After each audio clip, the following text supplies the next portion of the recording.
Hello everyone, क्या हालचाल है आप सभी के दोस्तों। स्वागत है आप सभी का इंजीनियरिंग इनोवेशन यूट्यूब चैनल पर। दोस्तों, 5 मई 2023 का पेपर हम लोगों ने डिस्कस करना स्टार्ट कर दिया था। पार्ट नंबर 1 तक हम लोगों ने कवर कर लिया था, जिसमें अभी तक टोटल इस सीरीज के अंदर 7 लेक्चर हो चुके हैं। इन सातों की सातों लेक्चर्स को आपको सबसे पहले देखना है और फिर इस वीडियो को स्टार्ट करना है। अगर नहीं देखा है तो उनको भी कवर कर लीजिए, क्योंकि सभी के सभी टॉप क्वालिटी के क्वेश्चंस और उनका बहुत ही डबल टॉप क्वालिटी का डिटेल में मैंने आपको सॉल्यूशन करवाया है। ठीक है, तो इस क्लास के अंदर भी मैं आपको कुछ अच्छी अच्छी बातें बताऊंगा। चलिए स्टार्ट करते हैं बिना किसी देरी के। तो देखो, पहला क्वेश्चन है, in the rheostatic method of speed control for a DC shunt motor, है ना, use of armature diverter makes the method. तो ये स्पीड कंट्रोल की बात कर रहा है डीसी मोटर की। उसमें ये बात कर रहा है डीसी शंट मोटर की। तो हम जानते हैं कि डीसी शंट मोटर की अगर बात करें तो स्पीड कंट्रोल के दो तरीके होते हैं। ठीक है ना, डीसी शंट मोटर के स्पीड कंट्रोल के दो तरीके होते हैं। कौन कौन से? एक तो होता है armature resistance control, armature resistance control, और एक होता है शंट फील्ड कंट्रोल, या फिर ऐसे फील्ड रियोस्टेट मेथड भी कह देते हैं। ठीक है, या फिर फ्लक्स कंट्रोल मेथड भी कह देते हैं, या फिर फील्ड वीकनिंग मेथड भी कह देते हैं। ये सारे इसके नाम है। ठीक है, मतलब बेसिकली क्या कर रहे हो, फ्लक्स को चेंज कर रहे हो। ठीक है ना, ये सब इसके नाम है। तो आर्मेचर रेजिस्टेंस कंट्रोल में जो स्पीड मिलती है वो कैसे मिलती है, रेटेड से कम मिलती है। और नीचे वाले मेथड में कैसे मिलती है, रेटेड से ज्यादा मिलती है। ये तो पता ही है। अब लेकिन क्वेश्चन उस तरीके का नहीं है। क्वेश्चन पूछ रहा है कि रियोस्टैटिक मेथड ऑफ स्पीड कंट्रोल जो है आर्मेचर वाला, मतलब आर्मेचर रेजिस्टेंस कंट्रोल मेथड जो है वो किसके लिए सुइटेबल है।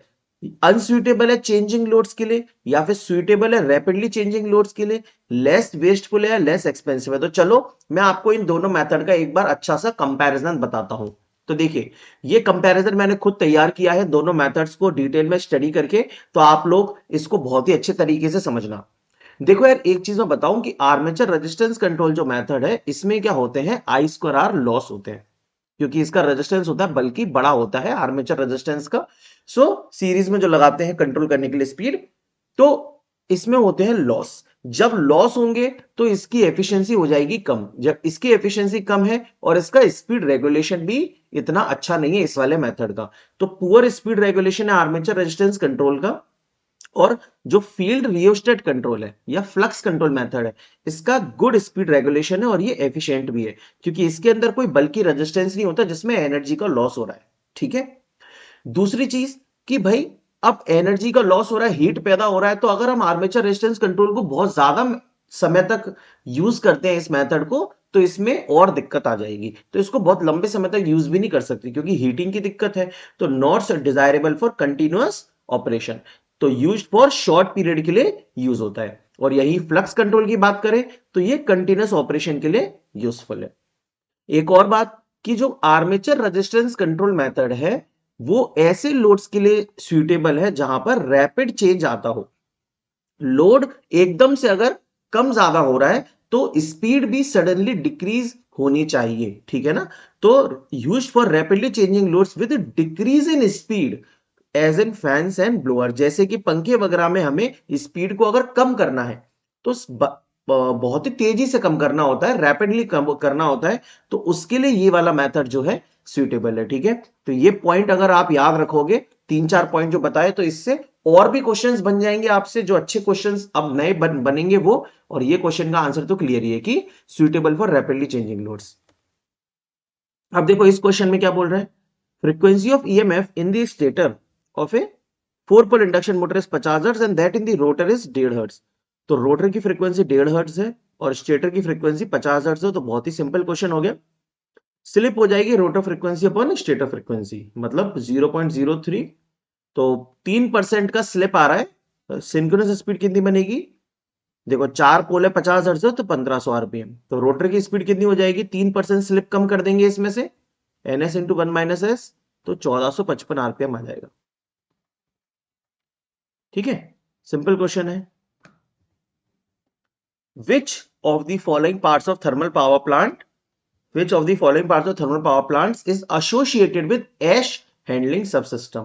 ऐश को हैंडल करने वाला इनमें से कौन है, सुपर हीटर है क्या, नहीं। ऑल्टरनेटर है क्या? नहीं। बॉल मिल है क्या? नहीं। ये तो क्रश करने के लिए। इलेक्ट्रोस्टैटिक प्रेसिपिटेटर, ये तो कोयले के लिए है, कोयले के लिए है ना बॉल मिल। लेकिन ऐश को हैंडल करने के लिए प्रेसिपिटेटर का प्रयोग करते हैं, ईएसपी का। जैसे मैं आपको अब तो कई बार बता चुका हूं कि ये देखो, ये जो पॉजिटिव सप्लाई है, मतलब पॉजिटिव जो हमारी टर्मिनल है, पॉजिटिव टर्मिनल सप्लाई का, वो प्लेट से जुड़ा होता है। किससे जुड़ा होता है? ये देखो, प्लेट से जुड़ा हुआ है, मेटल प्लेट से, पॉजिटिव टर्मिनल। और जो नेगेटिव टर्मिनल होता है वो किससे जुड़ा है? ये देखो, नेगेटिव टर्मिनल है ना, ये नेगेटिव टर्मिनल है। नेगेटिव टर्मिनल जुड़ा हुआ है रॉड्स से। किससे? थिन मेटल रॉड से। क्लियर है? तो नेगेटिव टर्मिनल रॉड से जुड़ा होता है, पॉजिटिव टर्मिनल प्लेट से जुड़ा होता है। ये किस फंक्शन का ग्राफ है? तो देखो, ये कहां से स्टार्ट हो रहा है? वन से स्टार्ट हो रहा है। ये वन होता है और ये जीरो है हमारा, है ना। तो वन से स्टार्ट हो रहा है, तो कॉस ओमेगा टी, ये कहां से स्टार्ट होता है? वन से ही स्टार्ट होता है ना। सो बेसिकली ये, और एक्सपोनेंशियली डिकेइंग भी है ना। तो ई की power minus eighty cos omega T का ग्राफ है। अगर इसका ग्राफ बनाते ई की power minus eighty sine omega T का, तो कैसा बनता? इस तरीके का बन जाता है ना। जीरो से स्टार्ट होता बेसिकली। चलो ठीक है। When the speed of an alternator is changed from 3000 से 1500, the generated EMF per phase will become। तो ऑल्टरनेटर की बात कर रहा है। ऑल्टरनेटर हमारे पास एक सिंक्रोनस जनरेटर होता है। इसकी ईएमएफ कितना होता है? 4.44 F into number of turns per phase into flux into KP into KD भी लिख सकते हैं, लेकिन अभी जरूरत नहीं है, लिख लेते हैं चलो। अब जो ईएमएफ है ये किस पे डिपेंड कर रहा है? फ्रीक्वेंसी पे। और फ्रीक्वेंसी का फॉर्मूला क्या होता है? P N upon 120। तो फ्रीक्वेंसी खुद किस पे डिपेंड करता है? स्पीड पे। तो अगर स्पीड आधी हो जाएगी 3000 से 1500, तो फ्रीक्वेंसी आधी हो जाएगी, और इसी वजह से हमारा ईएमएफ भी आधा हो जाएगा, one half. With reference to synchronous motor state, true और फॉल्स। ट्रू और फॉल्स बताना है सिंक्रोनस मोटर के लिए। Percentage slip is always zero, सही बात है, क्योंकि स्लिप होता है NS minus NR upon NS. और सिंक्रोनस मोटर के लिए रोटर की स्पीड क्या होती है? एनएस ही होती है। ठीक है, तो ये हो जाएगा स्लिप जीरो। सही बात है, true. Speed regulation is always zero, ये भी सही है, क्योंकि स्पीड रेगुलेशन क्या होता है? स्पीड रेगुलेशन होता है नो लोड की स्पीड माइनस फुल लोड की speed divide by full load की स्पीड। तो फुल लोड की स्पीड एंड नो लोड की स्पीड दोनों ही कितनी है इसमें? एनएस है, एनएस है ना, सिंक्रोनस स्पीड है। तो स्पीड रेगुलेशन जीरो है, ये भी सही है, ट्रू ट्रू। चार आइडेंटिकल रजिस्टर सीरीज में कनेक्ट है, आइडेंटिकल है, ठीक है। R R R R, if the equivalent resistance of the series connection is 500, तो 4 आर बराबर 500 दे रखा है। आर बराबर कितना आ जाएगा? 125। स्टेट ट्रू और false for the following statement. Superposition theorem can be applied to power calculation, गलत बात है ना। सुपरपोजिशन थ्योरम किस पे लगता है? वोल्टेज पे और करंट पे लगता है, पावर पे नहीं लगता, ठीक है। पावर नॉन लीनियर पैरामीटर है, सुपरपोजिशन के लिए लीनियर पैरामीटर होना चाहिए। Norton's resistance is always twice the Thevenin's resistance, ये भी गलत बात है ना, क्योंकि नॉर्टन्स रेजिस्टेंस और थेवेनिन्स रेजिस्टेंस बराबर होते हैं, है ना। थेवेनिन और नॉर्टन क्या है? एक दूसरे का डुअल है ना, बराबर होते हैं ये दोनों। विच of the following Laplace domain behaviour is correct for inductance. तो देखो, इंडक्टेंस अगर मेरे पास एक दे रखा है एल, और अगर मैं इसका लाप्लास ट्रांसफॉर्म लेता हूं, तो ये क्या बन जाएगा? ये एस एल बन जाएगा। आंसर हो जाएगा ए। अगर यही कैपेसिटर दिया होता, इसका लाप्लास ट्रांसफॉर्म लेते तो क्या बन जाता? 1/SC बन जाता, ठीक है। रेजिस्टेंस तो रेजिस्टेंस ही रहता है। अब ये देखिए, इससे जस्ट पहले वाली क्लास में 7 नंबर के लेक्चर में मैंने आपको ये सारा डेटा करवाया था। एक और बार थोड़ा सा जल्दी रिवाइज करवा देता हूं कि जैसे इंपल्स फंक्शन का लाप्लास है 1, यूनिट स्टेप का लाप्लास है 1/s, रैंप का लाप्लास है 1/s स्क्वायर, और पैराबोलिक फंक्शन जो टी स्क्वायर अपॉन 2 होता है, इसे कहते हैं पैराबोलिक फंक्शन, इसका लाप्लास होता है 1/s क्यूब। लेकिन कभी कभार क्वेश्चन में वो क्या दे देता है? टी स्क्वायर दे देता है। तो आपको इसको याद करने की जरूरत नहीं है, आप इस जनरल फॉर्मूला को याद कर लो। टी की पावर एन का लाप्लास है फैक्टोरियल एन अपॉन एस की पावर एन प्लस वन। जैसे टी की पावर 2 लेते तो फैक्टोरियल 2 अपॉन एस की पावर 3, फैक्टोरियल 2 मतलब 2 इंटू 1 मतलब 2। टी की पावर 3 लेते तो फैक्टोरियल 3 अपॉन एस की पावर 4, तो फैक्टोरियल 3 कितना हो गया? 3 इंटू 2 इंटू 1 मतलब 6। ऐसे ई की power minus A T U T का 1/s प्लस है, ई की power A T U T का 1/s माइनस है, साइन ओमेगा टी का ओमेगा अपॉन एस का प्लस ओमेगा स्क्वायर, ऊपर ओमेगा आता है, कॉस ओमेगा टी में ऊपर एस आता है, फिर ई की power minus A T sine omega T.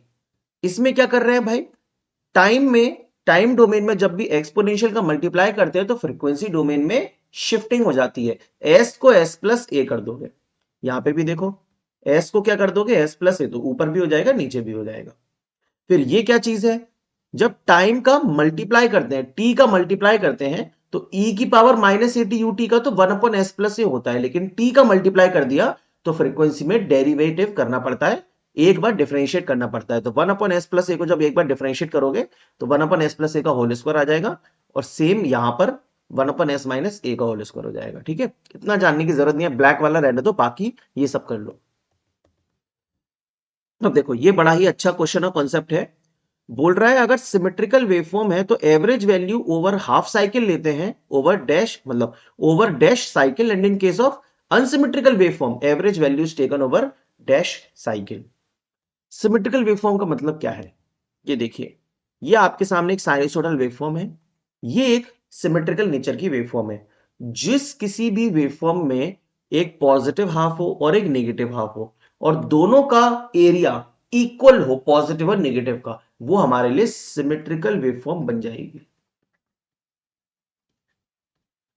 अब एवरेज वैल्यू क्या होता है सर, एवरेज वैल्यू तो होता है area over one time period, area over one time period divide by time period, ये होता है एवरेज वैल्यू किसी भी वेवफॉर्म का, है ना। एक टाइम पीरियड में पूरा का पूरा एरिया निकाल लेते हैं, divide by the time period. तो अब आप मुझे बताओ कि इस ग्राफ में अगर मैं देखूं इस वेवफॉर्म में, तो इसमें पॉजिटिव पार्ट का जितना एरिया है, क्या नेगेटिव पार्ट का भी उतना ही एरिया है? सिमेट्रिकल वेवफॉर्म तो वही होती है। तो इसका एरिया हो गया मान लीजिए प्लस ए, इसका एरिया हो गया मान लीजिए माइनस ए, तो इन दोनों को ऐड करोगे आप तो क्या हो जाएगा, जीरो हो जाएगी वैल्यू। इसीलिए इसकी एवरेज वैल्यू क्या आती है, जीरो। लेकिन कब, जब हम पूरी की पूरी साइकिल की बात कर रहे हैं। तो ये देखो यहां पे लिखा भी है, एवरेज वैल्यू ऑफ पूरा कंप्लीट साइकिल कितना आ जाता है, जीरो आ जाता है। तो इसी वजह से हम लोग सिमेट्रिकल वेवफॉर्म में हाफ साइकिल के लिए एवरेज वैल्यू निकालते हैं, और वो आएगी इसकी साइनसॉइडल की 2/πIm, 2Im अपॉन पाई। ठीक है, साइनसॉइडल की हाफ साइकिल में एवरेज वैल्यू निकालेंगे। और अनसिमेट्रिकल वेवफॉर्म क्या हो गया, जिसमें दोनों एरिया इक्वल ना हो, तो वहां पे average area upon time period करने से आ जाता है, या फिर वो फॉर्मूला जो होता है एवरेज का। तो सीधा सीधा आंसर हो जाएगा कि in case of symmetrical waveform average value over half cycle निकालते हैं, और अनसिमेट्रिकल में फुल साइकिल पे। Which of the following applications of an HVDC transmission line is incorrect? कौन सा एप्लीकेशन इनकरेक्ट है? तो HVDC ट्रांसमिशन लाइन देखो एसी नेटवर्क का इंटरकनेक्शन करती है, सही बात है, एसी नेटवर्क का इंटरकनेक्शन करती है ना, दो एसी नेटवर्क्स को जोड़ती है। अंडर सी और अंडरग्राउंड केबल्स ले जा सकते हैं, बिल्कुल सही है ना। ये मोनोपोलर, बाइपोलर और होमोपोलर जो आप पढ़ते हो, उसमें जो मोनोपोलर वाली लाइन है उसको अंडरग्राउंड या अंडर सी के लिए ही यूज करते हैं, मोनोपोलर लिंक को। और इंटरकनेक्टिंग एसिंक्रोनस सिस्टम, इसका क्या मतलब है कि भाई अगर हमारे पास एक एसी सिस्टम है जिसकी फ्रीक्वेंसी F1 है, बीच में हमारी डीसी लाइन है, और यहां पे इधर एक और एसी सिस्टम है जिसकी फ्रीक्वेंसी F2 है, तो ये दोनों एसिंक्रोनस कहलाते हैं। तो इनको बीच में HVDC लाइन जोड़ सकती है या नहीं? बिल्कुल जोड़ सकती है, क्योंकि एसी कन्वर्ट हुआ डीसी में, और डीसी कन्वर्ट हुआ फिर बाद में एसी में, तो उस पहले एसी और दूसरे एसी का आपस में कोई कनेक्शन नहीं है, तो दो अलग अलग फ्रीक्वेंसी के सिस्टम को भी हम डीसी लाइन के थ्रू जोड़ सकते हैं। ये भी इसका एक बहुत बड़ा एडवांटेज है एसिंक्रोनस सिस्टम को। इंटरकनेक्टेड डिस्ट्रीब्यूशन सिस्टम, नहीं, डिस्ट्रीब्यूशन सिस्टम को एचवीडीसी लाइन नहीं जोड़ती है ना, इसका कोई लेना देना नहीं है, ट्रांसमिशन के लिए यूज होता है, डिस्ट्रीब्यूशन के लिए नहीं। मेल्टिंग ऑफ अ फ्यूज और कंडक्टर इन वन और मोर फेजेस, तो देखो मान लीजिए हमारे पास ये एक RYB सिस्टम है, इसमें फ्यूज लगा हुआ है बीच में जो कि मेल्ट हो गया, तो एक कंडक्टर ओपन हो जाएगा। ये दो वायर में लगा था तो दोनों मेल्ट हो गए, दो कंडक्टर ओपन हो जाएंगे। तीनों वायर में फ्यूज लगा था, तीनों मेल्ट हो गए, तो 3 कंडक्टर ओपन हो जाएंगे। तो single phase open conductor, 2 phase open conductor, 3 phase open conductor. तो इसमें क्या होगा, इसमें जो करंट जा रही थी वो क्या हो जाएगी, जीरो। इधर क्या हो जाएगी, इसकी करंट भी जीरो हो जाएगी, इसकी करंट भी जीरो हो जाएगी। मतलब बेसिकली क्या हो रहा है, सीरीज फॉल्ट है ये। कैसा फॉल्ट है, सीरीज फॉल्ट। क्योंकि सीरीज में जो करंट जा रही थी वो अब जीरो हो चुकी है, इसे सीरीज फॉल्ट कहते हैं। शंट फॉल्ट कौन से होते हैं, ये वाले, L G, L, double L G, triple L और ट्रिपल एल जी, ये सारे के सारे क्या कहलाते हैं, शंट फॉल्ट कहलाते हैं। क्योंकि इसमें जो फॉल्ट करंट है वो ग्राउंड की तरफ जाती है ना, पैरेलल डायरेक्शन में जाती है इस वजह से, और यहां सीरीज डायरेक्शन में, तो सीरीज फॉल्ट। ठीक है, चलिए सीरीज फॉल्ट को कहते हैं open circuit fault. Open circuit fault, क्योंकि इसमें ओपन सर्किट हो गया है, करंट जीरो हो गई है। शंट फॉल्ट को कहते हैं शॉर्ट सर्किट फॉल्ट। ठीक है, क्योंकि इसमें शॉर्ट सर्किट हो जाता है तो करंट ग्राउंड में जाती है। तो आंसर क्या हो जाएगा, मेल्टिंग ऑफ ए फ्यूज मतलब एक सीरीज काइंड का फॉल्ट है, ये सीरीज टाइप ऑफ फॉल्ट है। Norton current eight terminals A and be in the given circuit. तो नॉर्टन्स करंट निकालने के लिए क्या करते हैं भाई, टर्मिनल्स को शॉर्ट सर्किट कर देते हैं। तो टर्मिनल्स को शॉर्ट सर्किट कर दिया, तो ये देखो फिर ये वाला जो रेजिस्टेंस है ये तो नल एंड वॉइड हो जाएगा, है ना, क्योंकि एक शॉर्ट सर्किट पाथ के पैरेलल में है तो जीरो वैल्यू हो जाएगी उसकी। तो करंट कैसे जाएगा, नॉर्टन्स करंट इस तरीके से जाएगा। कितना हो जाएगा, 50/5, 10 एम्पियर हो जाएगा। Two coils having self inductance of 10 Henry, each one having self inductance of 10 Henry. तो L1 भी 10 हेनरी है और L2 भी 10 हेनरी दे रखा है। म्यूचुअल इंडक्टेंस 4 हेनरी दे रखा है। तो K बराबर होगा M upon under root L1 L2। तो 4/10 आ जाएगा, दैट इज 0.4, है ना, coefficient of coupling. Maximum value of sinusoidal current in A circuit is 30 ampere, what is the instantaneous current. तो देखो यार, कोई भी अगर हमें साइन वेवफॉर्म दे रखी है साइनसोइडल, उसका मैक्सिमम वैल्यू Im है, तो इसका मैं एक इक्वेशन लिखता हूं हमेशा, IMT बराबर Im sine omega T. I of T बराबर Im साइन ओमेगा टी, जिसमें ये क्या है, इंस्टेंटेनियस वैल्यू है और ये क्या है, मैक्सिमम वैल्यू है। तो हमें मैक्सिमम वैल्यू कितनी दे रखी है, 30, और इंस्टेंटेनियस वैल्यू पूछ रहा है किस पर, 30 डिग्री पर। तो आई ऑफ टी बराबर हो जाएगा 30 into sine 30 degree. Sine 30 degree कितना होता है, 1/2, तो कितना आंसर आ जाएगा, 15 ampere. Which of the following component of the transmission line opposes the change of the flow of current? तो करंट को अपोज करने वाला रेजिस्टेंस होता है, लेकिन चेंज ऑफ करंट को अपोज करने वाला कौन है, इंडक्टेंस है। सिंपल। एक 3 phase 120 kilowatt 2300 volt 50 hertz 1000 RPM का सिंक्रोनस मोटर दे रखा है तुम्हें, ठीक है ना, develops total power of 100 kilowatt. तो सिंक्रोनस मोटर इतनी पावर डेवलप कर रहा है, ठीक है ना, डेवलप्स 100 किलोवाट पावर। ठीक है, अब पूछ रहा है कि ग्रॉस टॉर्क कितना डेवलप होगा। तो जो टॉर्क होता है वो हमेशा होता है power upon speed. Developed torque बोल रहे हैं तो डेवलप्ड पावर आ जाएगा। अब स्पीड क्या है, देखो ये ओमेगा है, इसको लिखते हैं 2πn/60। इसको तुम लिख सकते हो 60/2π डेवलप्ड पावर अपॉन एन। अब ये जो 60/2π है ना, इसकी वैल्यू याद कर लो, ये होता है 9.55। 9.55 डेवलप्ड पावर अपॉन स्पीड। अब 9.55 से आप सॉल्व करोगे तो बड़ा ही आसानी से क्वेश्चन सॉल्व हो जाएगा। तो डेवलप टॉर्क आ जाएगा 9.55 इंटू डेवलप्ड पावर है 100 किलोवाट का, 100 इंटू 1000 अपॉन स्पीड है 1000 आरपीएम। तो 100 से 100 कट गया, ये आ गया 955 न्यूटन मीटर। तो देखो 9.55 की वैल्यू याद थी हमें, तो कितना डायरेक्टली हमने क्वेश्चन को आंसर कर दिया, है ना। तो इस चीज को याद कर लेंगे, ठीक है तो दोनों ही सही, लेकिन क्वेश्चन किस हिसाब से है। Which of the following is used in urban areas, मतलब शहरों में, where the span is lower, हमें कम स्पैन चाहिए, ज्यादा नहीं चाहिए, बट हाई कनेक्टिविटी, ये कंडक्टिविटी होगा, हाई कंडक्टिविटी इज रिक्वायर्ड। अब देखो हाई कंडक्टिविटी चाहिए तो फिर एक अच्छा कंडक्टर चाहिए। तो दो ऑप्शन देखो इसमें सबसे मेन है, देखो एक तो कॉपर एल्यूमिनियम, तो कॉपर का तो पहली बार ट्रांसमिशन लाइन में यूज करते नहीं है। फिर ये देखा है alloy reinforced, all aluminium alloy और ऑल एल्यूमिनियम कंडक्टर। ठीक है, तो स्पैन छोटी चाहिए। अब देखो हमें कंडक्टर पढ़ते हैं ACSR, aluminium conductor steel reinforced. इसको किस लिए यूज करते हैं? जब स्पैन लॉन्गर चाहिए होती है, लंबी स्पैन चाहिए होती है। क्यों? क्योंकि बीच में स्टील डाल देते हैं जिसकी वजह से मैकेनिकल स्ट्रेंथ बढ़ जाती है। तो स्पैन जब लॉन्ग चाहिए होती है तो इसको यूज करते हैं। लेकिन अभी स्पैन छोटी है तो स्टील बीच में पड़ी हो कोई भी दिक्कत नहीं है, पड़ी हो या ना पड़ी हो कोई दिक्कत नहीं है। तो अब ऑल एल्यूमिनियम अलॉय यूज करें कि ऑल एल्यूमिनियम यूज करें? तो हाई कंडक्टिविटी किसकी है? हाई कंडक्टिविटी प्योर की होती है। जब अलॉय होता है तो दो चीजों का मिश्रण है तो उसकी कंडक्टिविटी घट जाती है, रेजिस्टिविटी बढ़ जाती है। इसीलिए ये आंसर गलत होगा, डी ऑप्शन सही होगा, ऑल एल्यूमिनियम कंडक्टर। ठीक है, अब देखिए पेपर में इनका फॉर्मूला भी आ जाता है, मतलब फुल फॉर्म भी आ जाता है कि भाई क्या इनका फुल फॉर्म है। तो जैसा कि हमने अभी पढ़ा, डबल एसी है ऑल एल्यूमिनियम कंडक्टर। ठीक है, फिर डबल ट्रिपल एसी है ऑल एल्यूमिनियम अलॉय कंडक्टर। और फिर ACSR तो आप जानते ही हो, aluminium conductor steel reinforced, aluminium conductor steel reinforced.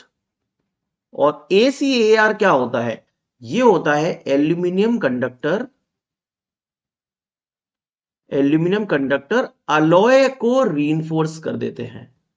तो वहां पे स्टील रीइंफोर्स है, यहां पे अलॉय रीइंफोर्स्ड है। ठीक है, चलो, which of the following is considered as the controller in automatic toaster system? तो ऑटोमेटिक टोस्टर, भाई ब्रेड टोस्ट बनाते हैं हम लोग, है ना, ब्रेड का टोस्ट बनाते हैं, उस पर पीनट बटर लगा के या बटर लगा के खाते हैं। तो उसमें कंट्रोलर का काम कौन कर रहा है? क्या हीटिंग कंपोनेंट? नहीं भाई। Power input? नहीं, वो तो सप्लाई हो गई। Desire time? नहीं। रिले?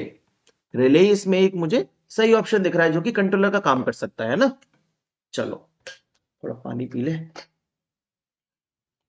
कल यार इसलिए लेक्चर नहीं आ पाया क्योंकि मैंने टेलीग्राम पे बताया भी था कि कल के दिन आपका यार वो मैंने लेक्चर तो रिकॉर्ड किया लेकिन पूरा का पूरा लेक्चर यार बिना आवाज के रिकॉर्ड हो गया। आई डोंट नो, पता नहीं किस तरीके से ये हुआ कि उसमें साउंड ही नहीं रिकॉर्ड हुआ। पूरा 50 मिनट का लेक्चर रिकॉर्ड हो गया। इस वजह से मुझे बहुत गुस्सा आया सच में, जब ऐसी कोई चीज होती है और इतना बड़ा लेक्चर जब कोई खराब तरीके से रिकॉर्ड हो जाता है और कुछ सही तरीके से रिकॉर्ड नहीं होता, तो है ना। तो ये दोबारा यार रिकॉर्ड करना पड़ रहा है सेम लेक्चर। तो देखो, identify the following type of insulator, देख लेता हूं आवाज आ रही है कि नहीं। हाँ आ रही है। Identify the following type of insulator shown in the figure. ये कौन सा इंसुलेटर है? तो सब जानते हैं ये गाय इंसुलेटर होता है। इसी को हम लोग क्या कहते हैं? गाय, या फिर एग, या फिर स्टे इंसुलेटर, ये इसके नाम है। ठीक है, अब इससे रिलेटेड मैं कुछ और क्वेश्चन भी लेके आया हूं जो कि पेपर में नहीं आए थे, लेकिन कुछ एक्स्ट्रा क्वेश्चन है जो आपको जानने चाहिए। और ऋषभ सर की क्लास का यही एक बहुत बड़ा एडवांटेज है कि वो सिर्फ और सिर्फ ये चीज पर फोकस नहीं करते हैं कि पेपर में क्या था, इस चीज पर फोकस करते हैं कि पेपर में और क्या आ सकता है। यही मेरे क्लास का सबसे बड़ा मेन एडवांटेज रहता है। तो देखिए, ये सबसे पहले तो आप देखो, स्टे इंसुलेटर क्या है, यहां लगा होता है। कैसे? ये जो पोल है खंबा, इसमें से जो लीकेज करंट आएगी, खंबे में लीकेज करंट होती है, फिर वो ग्राउंड में जा सकती है। तो उस लीकेज करंट को ये स्टे इंसुलेटर ब्रेक कर देता है और यहां पे कोई भी लीकेज करंट नहीं जाती, जीरो करंट हो जाएगी। ठीक है, अब ये जो स्टे इंसुलेटर से ग्राउंड के बीच में जो कनेक्ट होता है वो होता है स्टे वायर। ठीक है, तो चलिए क्वेश्चन क्या है एक्स्ट्रा, ये वाला है कि maximum vertical distance of no guy insulator shall be located from the ground. मतलब ग्राउंड से लेके इस इंसुलेटर की जो वो है डिस्टेंस, वो कितनी होनी चाहिए? तो देखो यहां पे ऑप्शन दे रखे हैं 2.5, 6.2, 5 और 3.5। आंसर है 3.5 मीटर इसकी डिस्टेंस होती है ग्राउंड से। ठीक है, एक और क्वेश्चन है एक्स्ट्रा, इसे देखो। जब overhead connection is to be given to a single story building, अच्छा, when an overhead connection is to be given to a single story building using galvanized iron pipe, the pipe is required to be supported by। अगर हम एक galvanised iron का pipe use कर रहे हैं, मतलब एक ये पोल है मान लीजिए, यही गैल्वेनाइज्ड आयरन का बना हुआ है, तो इस पोल को सपोर्ट किससे मिलेगा? तो सपोर्ट मिलेगा किससे? जी हां, स्टे वायर से, क्योंकि स्टे वायर इसको ग्राउंड से बांध देता है। ग्राउंड से बांध देता है तो ये जो पोल है इसके आगे लगे होंगे कंडक्टर्स आर, वाई और बी, और ये होते हैं भारी, तो इन कंडक्टर्स के वजन से ये पोल आगे ना झुक जाए। ठीक है, तो ये इसको मजबूती देता है स्टे वायर। ठीक है ना, तो pipe is required to be supported by stay wire. अच्छा, एक और चीज इसमें और जान लो, क्या है वो? ये है कि ये पूछता है हमसे कि ये कितना एंगल है, ये खंबे और वायर के बीच में, तो ये एंगल कितना होता है? 30 डिग्री टू 45 डिग्री। ठीक है, चलो अब आ जाओ इस क्वेश्चन पे।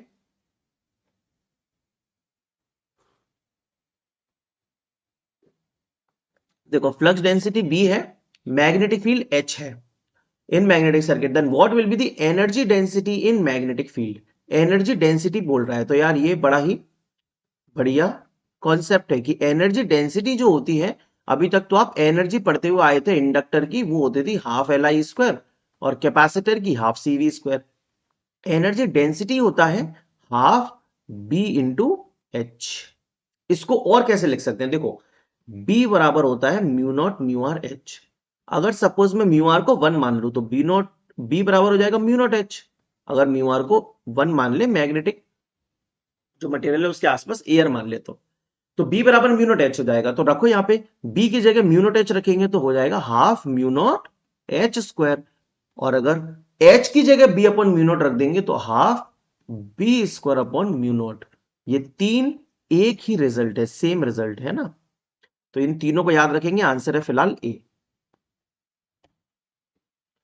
अब यार ये देखो, ये इल्यूमिनेशन का बड़ा ही प्यारा सा क्वेश्चन है कि विच of the following light control methods used a special bluish coloured glass for the filament lamp for reducing unwanted radiation? तो हमने क्या किया, फिलामेंट लैम्प के बाहर एक ब्लू कलर का ग्लास लगा दिया, जैसे कि ये आपको दिख रहा है। अब ये जो ब्लू कलर का ग्लास है, ये क्या कर रहा है जिससे अनवांटेड रेडिएशन रिड्यूस हो जाए? तो ये एब्जॉर्प्शन करता है। किसका एब्जॉर्प्शन करता है? यूवी रेस का। जो यूवी रेस होती हैं हमारे ग्लास के फिलामेंट से निकलती हैं, उन यूवी रेस को एब्जॉर्ब कर लेता है ब्लू कलर का ग्लास, ये वाला, और बाहर कुछ भी नहीं मतलब बाहर विजिबल लाइट आती है फिर, है ना, कुछ भी नहीं आएगा तो अंधेरा ही हो जाएगा, फिर तो बल्ब भी बेकार है। तो यूवी रेस को एब्जॉर्ब कर लेता है और विजिबल लाइट को बाहर आने देता है। ठीक है, ये इस ब्लू कलर के ग्लास की प्रॉपर्टी है। लेकिन यहीं पे अब मैंने अपना थोड़ा सा और रिसर्च किया, तो आपके लिए एक और मस्त सा क्वेश्चन लेके आया हूं। देखो, the bulb which emit a bluish light are, तो एक ऐसा बल्ब जिसमें कि ब्लू लाइट एमिट हो रही है, उसमें क्या भरा हुआ होगा? आर्गन, नाइट्रोजन, वैक्यूम बल्ब होगा, या coated from inside with light blue colour, अंदर से ब्लू कलर की कोटिंग कर दी है? तो ऐसा नहीं करते हैं, इसके अंदर एक स्पेशल टाइप की इनर्ट गैस भरी रहती है जो कि है आर्गन, जो कि ब्लू कलर एमिट करती है। अब मुझे ये मालूम चला तो फिर मेरे मन में ये आया कि हीलियम, नियोन, आर्गन, क्रिप्टॉन ये सब भर देंगे तो फिर क्या होगा? तो भाई ऐसा कुछ होगा। है मजेदार। तो देखो, हीलियम अगर भर देंगे तो कौन सा कलर आएगा? पिंकिश व्हाइट कलर आ जाएगा बल्ब का। ठीक है, ये देखो, ये रहा कलर। नियॉन कलर का क्या होता है? टेस्टर होता है। इलेक्ट्रिक टेस्टर जो होता है वो नियॉन टेस्टर होता है ना, तो उसमें ऑरेंज रेड कलर होता है। इलेक्ट्रिक टेस्टर को जाके अभी घर में देखना और जलाना उसे, कौन से कलर की लाइट जलेगी? यही ऑरेंज रेड टाइप के कलर की लाइट जलती है। फिर आर्गन वाला तो अभी देख ही लिया, ब्लू कलर होता है ना, ये रहा आर्गन। फिर क्रिप्टॉन में होता है ग्रे ग्रीन कलर। ठीक है, ग्रे ग्रीन। और ये जो जीनोन है, इसमें वायलेट टाइप का कलर दिख रहा है, वायलेट, है ना। तो ये है एक खतरनाक चीज। मजा आया? तो लाइक भी कर दो भाई वीडियो को। चलो, स्टेट ट्रू और false for the following statement. True और फॉल्स बताना है। A toroidal magnet has no air gap.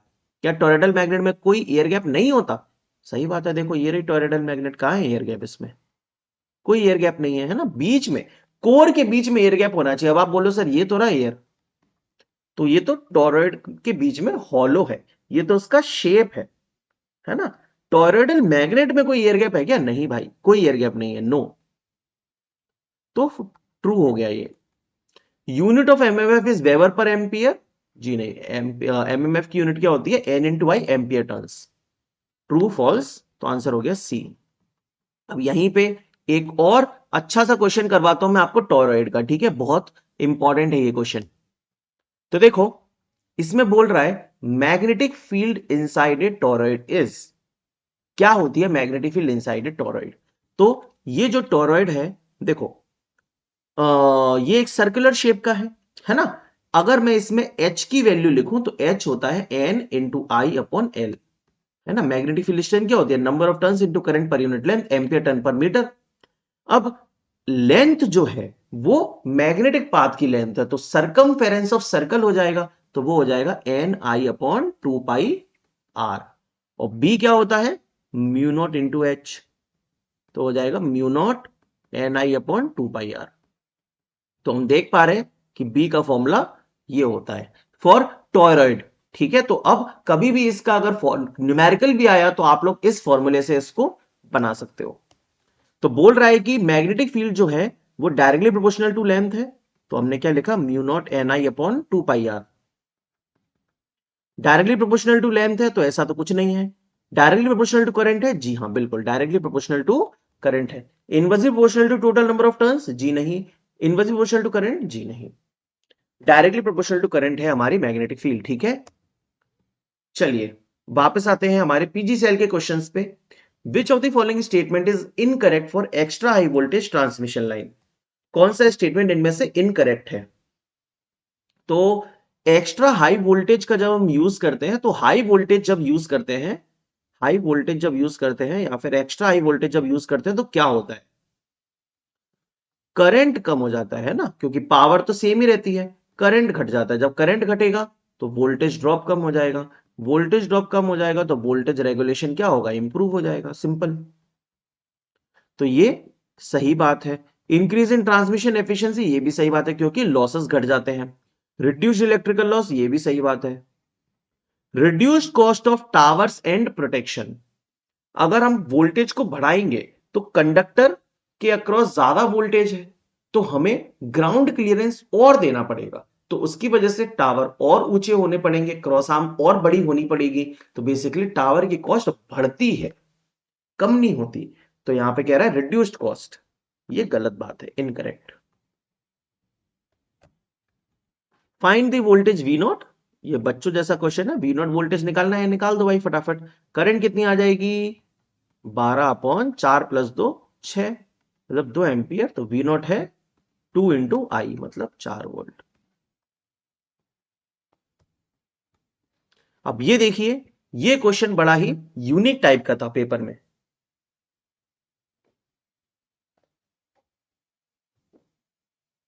Which of the following symbol is representing a fluorescent lamp in the following circuit diagram? Fluorescent lamp इनमें से कौन सा है? तो आइए सीखते हैं इसके बारे में। देखिए, ये जो सर्किट है इसमें क्या कंपोनेंट क्या रिप्रेजेंट कर रहा है? तो ये जो गोल गोल कंपोनेंट लगा हुआ है, ये वाला, ये गोल कंपोनेंट है डुप्लेक्स रिसेप्टिकल। नाम बड़ा ही खतरनाक है लेकिन काम बड़ा ही सिंपल है, पावर प्लग लगाने के काम आता है, ठीक है। फिर फ्लोरेसेंट लैंप है ये वाला, ओके। फिर ये जो चौकुटा सा दे रखा है डब्बा, रेक्टेंगल, ये है इलेक्ट्रिक पैनल।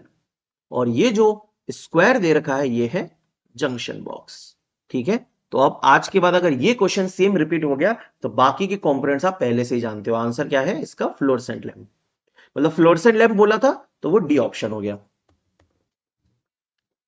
अब देखो यहां पे, if a voltage is applied for a very short time of the order of 10⁻⁸ वाह, 100, मतलब 10⁻⁸, 10 नैनो सेकेंड के लिए वोल्टेज को अप्लाई कर रहे हैं। The dielectric strength of the specimen increases, इतने शॉर्ट टाइम के लिए जब वोल्टेज को अप्लाई करते हैं तो बता रहा है कि डाइलेक्ट्रिक स्ट्रेंथ एक मटेरियल का बढ़ जाता है, इंक्रीज हो जाता है, rapidly increases rapidly to an upper limit known as. तो बेसिकली खेल टिका है इस पे, ये जो अपर लिमिट है ना इसकी बात चल रही है कि डाइलेक्ट्रिक स्ट्रेंथ बढ़ के एक अपर लिमिट तक पहुंच जाता है, मतलब एक मैक्सिमम डाइलेक्ट्रिक स्ट्रेंथ हो जाता है, तो उस मैक्सिमम डाइलेक्ट्रिक स्ट्रेंथ को हम क्या नाम देते हैं? इसको हम लोग इंट्रिंसिक डाइलेक्ट्रिक स्ट्रेंथ कहते हैं। ठीक है, देखो इसको थोड़ा सा समझाता हूं मैं। देखिए यहां पे क्या लिखा है, एक बार पढ़ो। The intrinsic dielectric strength of a material is the maximum electric field strength that can be applied to the material without causing breakdown. ठीक है, जैसे मान लीजिए कि एक रबड़ है, अब रबड़ को हम मोड़ रहे हैं, मोड़ रहे हैं, मोड़ रहे हैं, मोड़ रहे हैं, मोड़ रहे हैं, तो वैसे तो रबड़ एक मैक्सिमम वैल्यू तक मुड़ती है, लेकिन एक टाइम के आने के बाद वो टूट जाएगी। तो वही है कि इलेक्ट्रिक फील्ड बढ़ती जा रही है, बढ़ती जा रही है, बढ़ती जा रही है, तो एक मैक्सिमम वैल्यू आती है जिसको कि इंट्रिंसिक डाइलेक्ट्रिक स्ट्रेंथ कहते हैं, और उसके बाद और इलेक्ट्रिक फील्ड लगाए तो ब्रेक डाउन हो जाएगा। It is the highest dielectric strength that can be achieved under ideal conditions when the material is pure and free from defects, मतलब इंट्रिंसिक नेचर का है, प्योर मटेरियल का। ठीक है, चलिए अब इस क्वेश्चन पे आइए। For an ideal two winding transformer which of the following is incorrect? तो आइडियल ट्रांसफॉर्मर के लिए कौन सा इनकरेक्ट है? कोर लॉस नेग्लिजिबल है, सही बात होता है, आइडियल ट्रांसफॉर्मर कोई भी कोर लॉस नहीं होता। मैग्नेटाइजिंग कर्व कोर का नॉन लीनियर है, क्या ये सही बात है? बिल्कुल भी सही बात नहीं है भाई, क्योंकि बीएच कर्व जो होता है ये लीनियर बनता है किसके लिए? आइडियल ट्रांसफॉर्मर के लिए। ठीक है, तो ये गलत हो जाएगा। All fluxes confined to magnetic core, ये भी सही बात है, मतलब नो लीकेज, पूरा का पूरा फ्लक्स कोर से लिंक कर रहा है, no leakage. Winding resistance are negligible, ये भी ट्रू है, रेजिस्टेंस जीरो होता है तभी तो लॉस जीरो है, तो बी इनकरेक्ट हो जाएगा।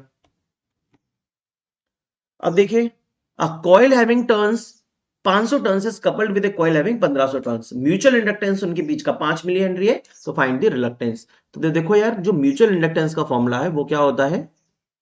Mu naught mu r N1 into N2 into area upon length of magnetic circuit.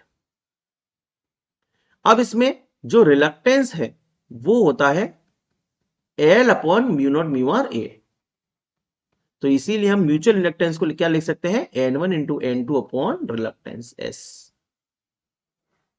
है ना। इसी तरीके से सेल्फ इंडक्टेंस को भी लिख सकते हैं N square upon reluctance, self inductance को ऐसे लिखते हैं। ठीक है, तो म्यूचुअल इंडक्टेंस की बात कर रहा है, 5 मिली हेनरी दे रखा है, तो 5 मिली हेनरी बराबर टर्न्स है 500 into 1500 divide by reluctance, reluctance ही निकालना है, 5 से कटेगा 100 बार में, तो एस बराबर आ जाएगा 1500 इंटू 10 की पावर 5 आ जाएगा ये, तो 15 इंटू 10 की power 7,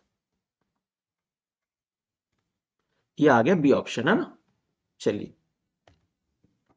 lightning discharge between clouds, है ना, क्लाउड्स के बीच में बिजली कड़क रही है भैया, during a thunderstorm is of 15 coulomb, तो चार्ज दे रखा है, the time is 6 millisecond, है ना, टाइम भी दे रखा है, डिटरमाइन द लाइटनिंग करंट, है भगवान। आई बराबर Q upon D, 15 upon 6 milli, 2.5 kilo ampere. Which of the following motors may be operated on DC और सिंगल फेज AC? हाँ, दिमाग का बल्ब जल गया, बिल्कुल मास्टर साहब, एकदम जल गया। DC या AC दोनों पर काम करने वाली यूनिवर्सल मोटर होती है। ठीक है, तो याद क्या रखना है कि DC और AC दोनों पर काम करने वाली मोटर है यूनिवर्सल, और ये approximately same speed and output देती है दोनों सप्लाई पे। ठीक है, लगभग लगभग समान स्पीड मिलता है, समान आउटपुट मिलता है। An alternating voltage completes 80 cycles in 2 second, तो फ्रीक्वेंसी क्या होता है? Cycles per second, 40 hertz. In the equation E equals to minus N D five by D T, the negative sign is due to, negative sign किसकी वजह से आता है? Lenz law की वजह से। विच of the following transfer function is obtained from a certain system? E की power -40 for unit impulse response, तो आपको E की पावर -40 का ट्रांसफर फंक्शन क्या होता है? बेसिकली लाप्लास ट्रांसफॉर्म, तो ट्रांसफर फंक्शन निकालना है इसका, तो 1 अपॉन एस प्लस 4, E की पावर -80 का हमने पढ़ाई है, सी आंसर हो जाएगा, है ना। Which of the following is measured in joule per coulomb? तो पोटेंशियल डिफरेंस क्या होता है? dw upon dq, change in work done with respect to change in charge, that is joule per coulomb. Potential difference. चलो यहां पे मैं आपसे एक क्वेश्चन पूछता हूं, एक होता है मैग्नेटिक पोटेंशियल डिफरेंस, ये तो इलेक्ट्रिक पोटेंशियल डिफरेंस था, एक होता है मैग्नेटिक पोटेंशियल डिफरेंस जो कि होता है m/4π μ0 μr/r। आपको मुझे इसकी यूनिट बतानी है, इसकी यूनिट क्या होगी मैग्नेटिक पोटेंशियल डिफरेंस की यूनिट। जैसे इसकी जूल पर कूलम्ब है, मैग्नेटिक पोटेंशियल डिफरेंस की यूनिट क्या होती है बताओ। विच of the following parameters is measured in weber. Weber में क्या मेजर करते हैं, मैग्नेटिक फ्लक्स मेजर करते हैं ना। परमीयंस की यूनिट क्या होती है, हेनरी होती है। रिलक्टेंस की यूनिट क्या होती है, एम्पियर टर्न्स पर वेबर होती है, या फिर हेनरी इनवर्स। और एमएमएफ की यूनिट क्या होती है, ampere turns. Which type of dielectrics is mostly used in a power cable? अब पावर केबल मतलब एक हाई कैपेसिटी हाई रेटिंग की केबल। तो यार देखो दो तरीके के डाइलेक्ट्रिक का कंपैरिजन है यहां पे, एक तो है सॉलिड एक है लिक्विड। अब सॉलिड डाइलेक्ट्रिक में क्या आ जाएगा, पीवीसी आ जाएगा, जो क्रॉस लिंक्ड पॉलीथाइलिन होता है एक्सएलपी वो भी आ जाएगा। और ये किसके लिए सुइटेबल है, लो एंड मीडियम वोल्टेज के लिए सुइटेबल है। और जो लिक्विड है वो हाई वोल्टेज के लिए और एक्स्ट्रा हाई वोल्टेज के लिए सुइटेबल है।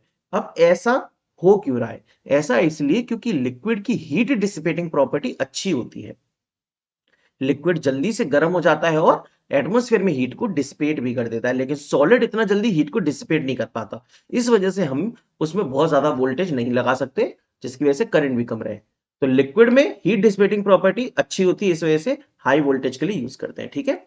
लिक्विड डाइलेक्ट्रिक जैसे कि mineral oil, synthetic insulating liquid है ना, are used in some power cables. तो आंसर हो जाएगा पावर केबल में liquid dielectrics. In a synchronous machine the stator core is made up of. Synchronous machine में stator की कोर किसकी बनी होती है, तो स्टेटर में हम लोग क्या लगाते हैं सर, आर्मेचर वाइंडिंग लगाते हैं। और आर्मेचर वाइंडिंग में कौन सा फ्लक्स होता है, ऑल्टरनेटिंग फ्लक्स होता है। और ऑल्टरनेटिंग फ्लक्स की वजह से उसमें आ जाता है एडी करंट। तो उसके लिए हमें लैमिनेशन करना पड़ता है सिलिकॉन स्टील के साथ, सिलिकॉन स्टील लैमिनेशन का प्रयोग करते हैं। तो लैमिनेशन एडी करंट लॉस को कम कर देगा और सिलिकॉन हिस्टेरेसिस लॉस को कम कर देगा, है ना, क्योंकि सिलिकॉन बेसिकली मटेरियल की हिस्टेरेटिक कोएफिशिएंट को कम कर देता है। जो हिस्टेरेसिस कोएफिशिएंट होता है ना, पीएच बराबर केएच इंटू बीएम की power 1.6 into frequency into volume. तो ये होता है हिस्टेरेसिस कोएफिशिएंट, इसको घटा देता है सिलिकॉन।